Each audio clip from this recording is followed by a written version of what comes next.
kok ketoprak. Nah, kuwi kelawanane para sepuh kaya ngono kuwi tur arang-arang metu. Ha iya didudah wong iki mutiara kependhem. Timbangane ngetokke ula tampar mbak ya kena hak cipta. Ha iya. Ha iya, wis dilepas jan. Wis tak bakne arit tak ndingi. Monggo Bu Kesi, ya. Mijil ora.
Tembang menika ugi kulaturaken dumateng para pepunden saking Kedung Banteng ingkang kala sonten wau kepareng manggi dumateng kula Bapak Haji Karsono. Sukamaju kepareng ngemutake sok tanggal 20 April sowan ana ing Dung Banteng. Wah, cocok iki. Jare kono iki papan pelanyan, saiki wis ora. Yen nganti kono sik dadi papane wong wadon nakal, mesti yogaku angel golek-golekane. Mesti tak celuki yang gimik kok. Kagem panjak-panjak, kulaturi leren anggenipun maksiat. Nah, niku. Iya. Dung Banteng.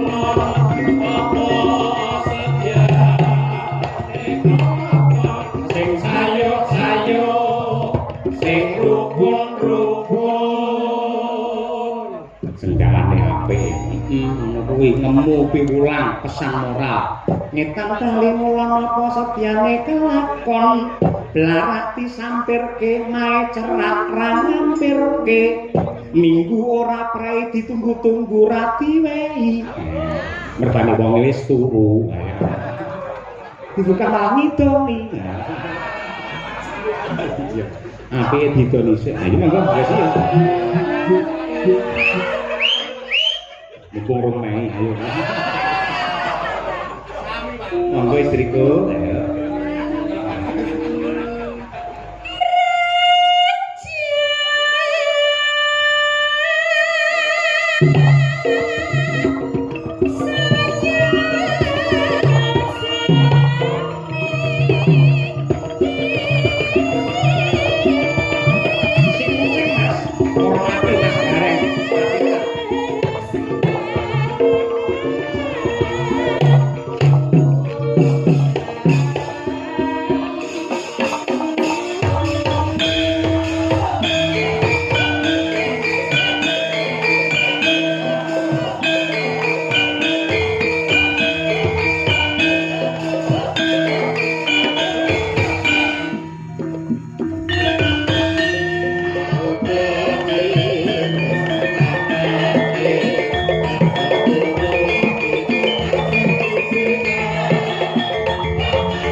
Tidak sesesek ini lah.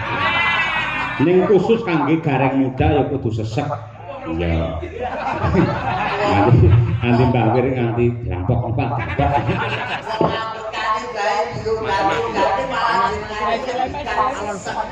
Pokok sesek niku ki asma.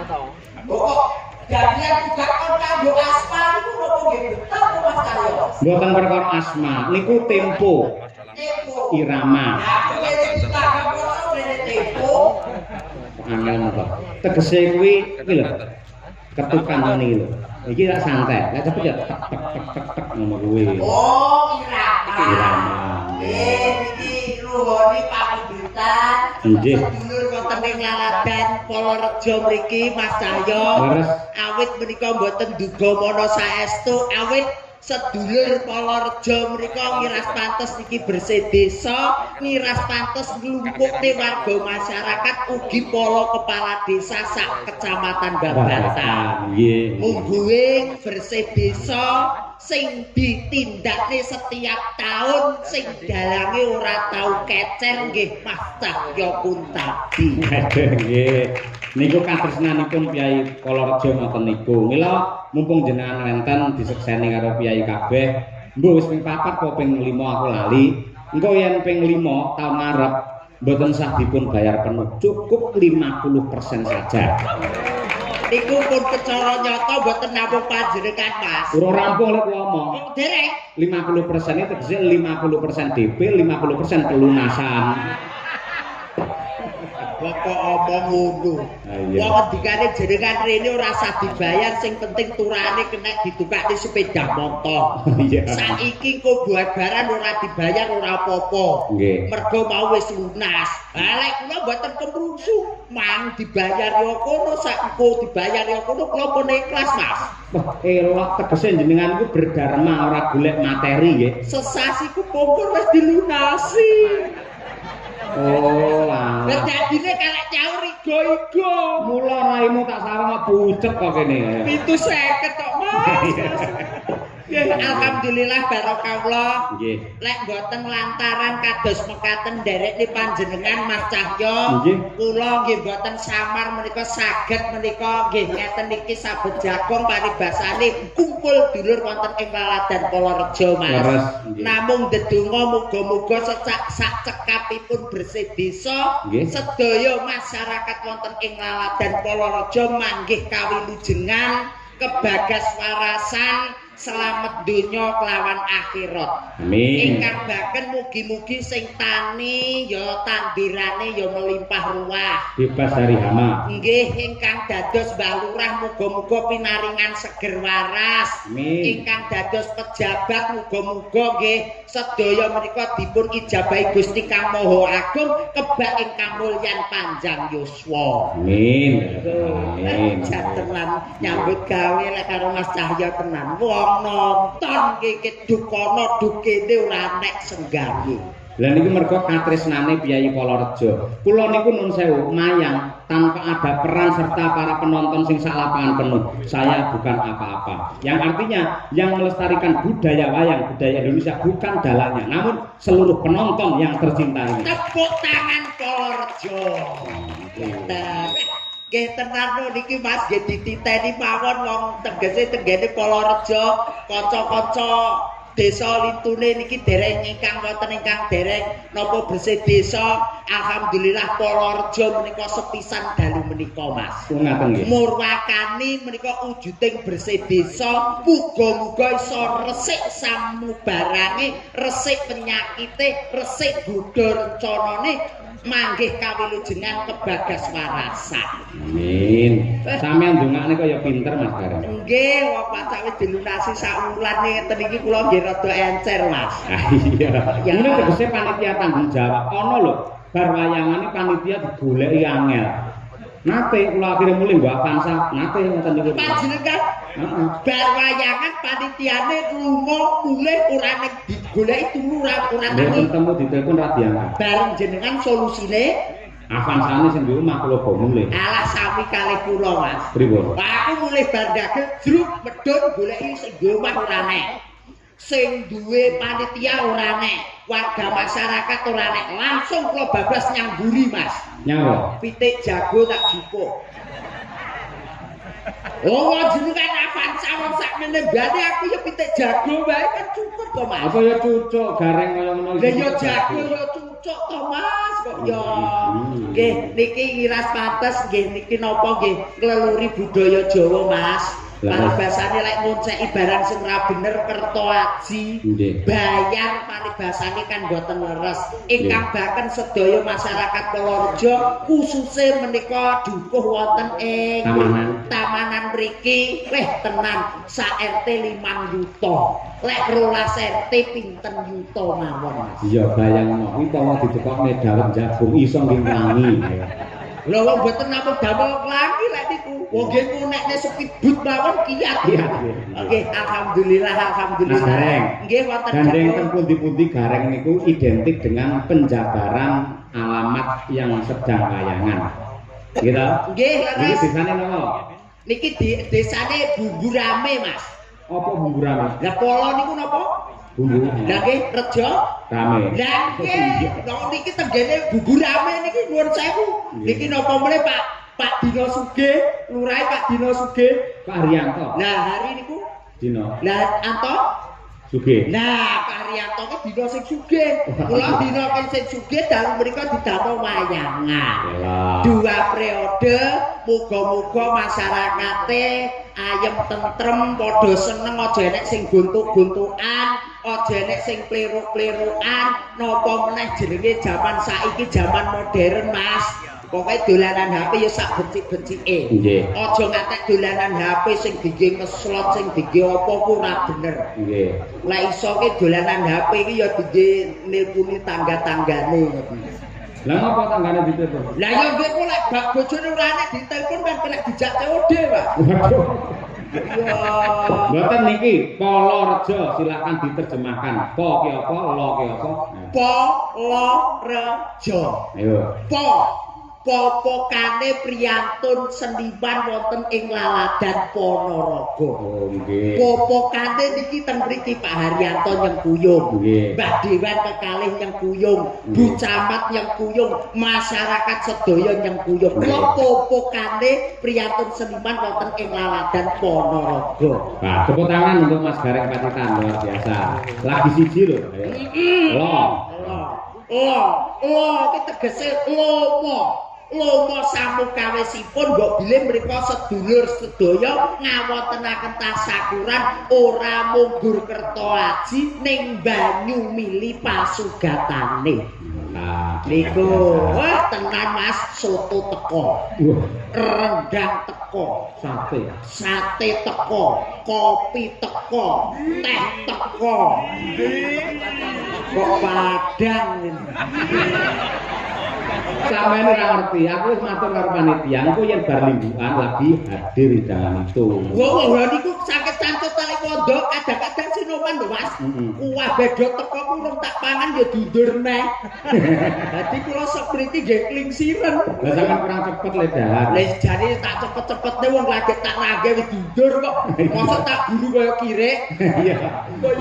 Kaya remen ing penggalih merga saged nimbali panjenengan ugi kanca madang karang. Ya. Terakhir, Jo mengamengo sok beneh nambok ping 4 ping 10 undang dalang iki wae. nggih. Iki Leres kalau Pak Lurah dipun paring dawuh tamarep bersih desa tetep wayangan kula. nggih. Dagelane nggih gareng. Nggih kan alhamdulillah. Ning gareng Semarang. Mas, mboten napa-napa. Kula pas job teng Blitar. Pak boten saged. Mboten saged kok. Nggih. Wong arep golek sandang pangan ae jenengan iki kok ya paling mboten nggih napa niki dung-dung to Mas. Dung-dung. Pokoke ya aku lek rezeki jenengan pikantuk rezeki, para dagang pikantuk rezeki, sinoman anggenipun cantut tali wondo parkir nggih pikantuk rezeki. Mergo diayomi karo Pak Lurah. Pak Lurah. Namanya Pak Lurah? Haryanto. Ha. Harapannya ke depan Polorejo semakin ngrembaka dan jayeng bawana. Tepuk tangan. Rinten kelawan dalu manembah marang Gusti eling sing gawe jagat ora liwat ning limang wektu. Yang hari Yan niku Yan. Oh. Ambek yo aja nganggo Yan ngono bareng. Mana pancen yo ngono. Harian. Aduh. Ya nganggo Yan barang to. Lah ya tiwas dilunasi bae ora iso nerjemahne. Yan tegese niku lumayan. Nah, Arep tak nggih nyaur utang sok kliwon wis diwenehi dek sesasi kepungkur. sampean mau yang diutang. Alah wong jenenge apa meneh BRI mekar lho Mas. Wah, aku wis mata kaya kemrungsung. Terakhir Toto wigatining luar biasa dipun rengkuh dulur mriki menika 2 periode. Anggenipun dados Lurah atau kepala desa. ke Aduh. Kakek kene kepenak keadilan untuk semua masyarakat Polorejo. Oh, tetep iso nadyan spontan jos gareng nggih. Pak Panjenenganipun Bapak Haryanto menika lembah manak semanak tur aruan sopan santun ora bedake wong cilik lawan wong gedhe. Lamun to bengi iki ora munggah aku nyawer ketoke men Kowe balik rono neh. lho wong pipipun wong jenengan kakek mawon kene mumet ndase. Lho nang ndi-ndi dalang karo garenge sing ngompani dalange sing nyemes garenge. Oh ya gareng sing kadang so nyemes aku bagian anu kok kudu cemes kok. Dik, dinten menika mujudaken tasyakuran wayangan sedalu natas dalange Mas Cahyo Kuntadi. Saben wayah bersih desa ora lali dienekne kaya ngene. Kaya Ngene. Nge. Ngeman to tangga teparo mergo yen bendina 55 yuta kuwi ora kepenak. Nih. Kak mriki. Kok yo ngene ngoten bingung Pak, ngoten iki kulo temutek ngoten iki nggih mluku. Oh, kudu iso. Zaman saiki garing kudu cepat, akurat dan juga bermanfaat. Lah iki apa kaya polisi apa piye? Wong aku kan dagel mosok kaya polisi cepat akurat tanggap, cak debak paling. Iya. Wong iki ukara lho Mas, kaya wong klase kula mawon kok nggih. Ngapunten Mas Cahya nggih. Cahya. Nggih. Cah nggih. Cah kuwi tegese bocah. Bocah sing linwih diukir jiwa ragane marang tiyang sepuh kekalih dadi bocah sing budaya ngerti marang tracila tata caraning Jawa. Jos terakhir yo. Iya kuwi wonge. Nggih. Masem-masem. Sip, kula golekne kanca Mas Gareng. Wonten Ini ada bintang juga dari Ponorogo. oh nggih. Priyayi. Priyayi Kidul Pagi. Oh, apa jenenge? Lho, kene nengen apal aku. Kene nengen ki jurusan kono ning gone alun-alun. Terus? Lek rono ki nang Madiun. Lek ngulon ning kok ngalon aku ya apal. Ngendi wi? Dung Banteng.